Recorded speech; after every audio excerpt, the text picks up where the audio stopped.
was his life. He loved it so much that it even trickled into our daily home life. I can still remember the first time I did not have a complete cessation from movement at a stop sign, and he said, ARS 28855B. Or the time I was speeding and he pointed out that I had violated ARS 28701A. And I think it's important for all of the motors in here to know that my speed is prudent. Jason was a stickler for the rules who led by example.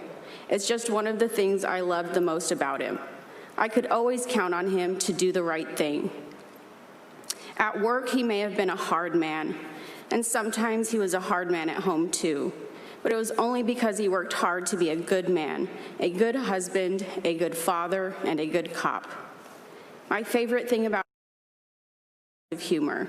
He made me laugh almost every day. He loved boating, fishing, and riding his Harley with me. He was a hard worker who took pride in doing things right the first time. Having grown up on a farm, Jason could fix anything, and he enjoyed working with his hands. I used to joke with him that yard work was his hobby. And then he would attach extension cords together and go clean a neighbor's yard. He spent his life helping others and ensuring we had a clean and beautiful home and neighborhood. I think if he had a choice, he would have taken his leaf blower to heaven with him and would be blowing the leaves along the walkway to the gates of heaven. To Jason, family was not only those of us in his four walls. Family also included his coworkers at the police department. After his passing, the Peoria Police Officers Association had this to say about him. We mourn the loss of one of the finest brothers a family could hope for. We say family because despite our differences or disagreements, we are forever bound by our oath, our promise to one another, and our unwavering belief in the greater good. One of our country's founding fathers, Thomas Paine, gave us a quote which we believe captures JJ's spirit and commitment to his family, his profession, and to the brothers and sisters with which he served. I love the man that can smile in trouble, that can gather strength from distress.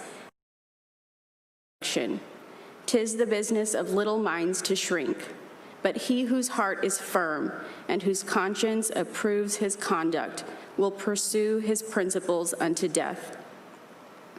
JJ will always be remembered as a fair and balanced keeper of the peace, level-headed, deep thinker, educator of officers and the public. He was honorable, fiercely loyal, and a passionate challenger of conventional thinking who made those around him better. He will live on in his many radio transmissions, providing his brand of matter-of-fact, turn-by-turn driving critiques and highly specific stop locations. Mary 551, we will be stopping at the Burger King, home of the Whopper. Our hearts will be heavy, our pain will linger, but our love for him and his memory and each other will heal us. There will forever be a hole in my heart and a void in my family. My world, as I loved it, will never be the same. Before I met Jason, I never imagined that I could love. He taught me how to love simply by how he loved me. He gave me confidence, strength, and independence. Too short, I will always be grateful for the years we did have together. I will hold on to my memories every day until we are reunited.